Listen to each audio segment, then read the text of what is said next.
todos vocês, agradecer pela colaboração e também pela compreensão.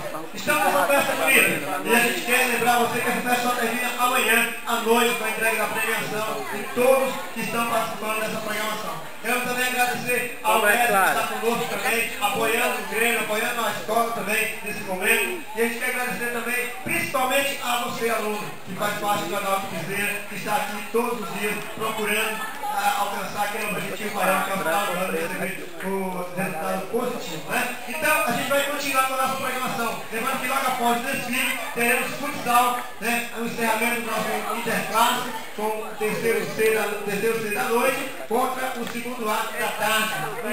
Aqui eu pensei que era um... Então, convidar aqui a Micaela para a continuação dessa programação e que todos sejam bem-vindos. Uma boa festa para todos. Obrigado. Foi 300.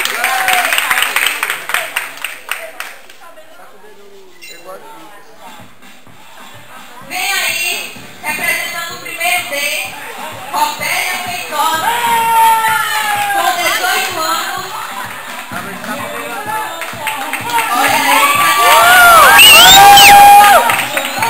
Robélia, com 18 anos de idade, pesando 54 quilos, componente do primeiro D. Felicitações pelo maior sonho até